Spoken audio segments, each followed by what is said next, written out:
আমাদের প্রেম শুরু হয়েছিল এই নগরের এক বর্ষার কদম ফুল হাতে নিয়ে, তারই ক্যাম্পাসে বর্ষবরণ অনুষ্ঠানে। সেদিনও আমার দেয়া নীল শাড়ি, টিপ, চুড়ি দিয়ে একদম বর্ষার সাথে সেজেছে, আর আমি গিয়েছিলাম শুধু তার পায়ে একটা পায়েল পরিয়ে। হ্যালো, দেখি কি হয়েছে। শোনো না, আমরা পায়েলটা পাচ্ছি না। কোন পায়েলটা? আরে তুমি যেটা দিয়েছিলে। পাগল নাকি? এরকম আরো 100টা পায়েল আমি তোমাকে কিনে দেব। তবু মন খারাপ করা এ শহরে আপনার জন্য বারণ। দেখি। আচ্ছা, আমি তোমার সাথে আসি। মানে কি বলে এগুলা? হ্যাঁ, আমি শ্রীমঙ্গল পর্যন্ত তোমার সাথে যাই, তোমাকে নামিয়ে দিয়ে আমি আবার চলে আসবো, আই প্রমিস। অনেক পাগলামি হচ্ছে, আর কোনো পাগলামি না, বাসা যাও প্লিজ। তা কেন করবো না? কি আছে আমার তুমি ছাড়া? বিদায়ের সময় সব বলে না। আমি বিদায় দিতে পারি না।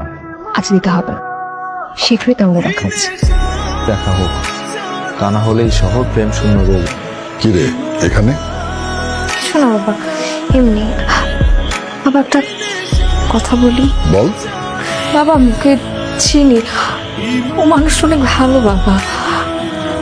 বাবা আমি আমি না জানি তুমি টাকা পয়সার কথাই তো বলছো, যে ওর টাকা পয়সা তেমন একটা নেই, বা তো আমার সাথে ভালো থাকবো বাবা, তোমাকে ভালো রাখবে বাবা, একটু চিন্তা করে দেখো না প্লিজ।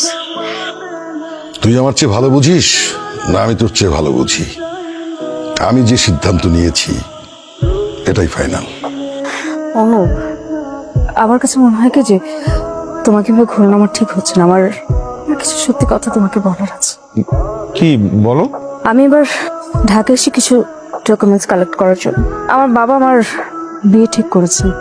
কি বলতেছো এগুলা? কারণ প্রত্যেকটা বাবা মাই চায় তার তার সন্তান একটা সিকিউর লাইফ পাক। আমার বাবা মাও তার ব্যতিক্রম না, আরো হয়তো এটা কি সিকিউর লাইফ মনে করেছেন, এটা কি সেফ মনে করেছেন। তুমি বুঝবা না, আমি আমার আমার বাবা মায়ের অবাধ্য হতে পারবো না, তুমি জানো সেটা। আমি আমি পারবো না, আমি পারবোই না। আচ্ছা আচ্ছা, মানে আমি প্রেম বুঝি কিন্তু বিয়ে বুঝবো না। যাই তোমার বাবার সাথে দেখা করি, বসি, কথা বলি, তাকে কনভিন্স করি, অ্যাটলিস্ট তাকে বুঝাই আমি। তুমি বুঝতেছো আমার বাবা আমি চিনি তো। তার মানে কি হিয়া, যে এতদিন আমাদের মধ্যে যা ছিল, এই যে সম্পর্ক, এই ভালোবাসা, এগুলা কি সব ফেক? মানে এই ফিলিংস গুলার কোনো মূল্য নাই তোমার কাছে নাকি?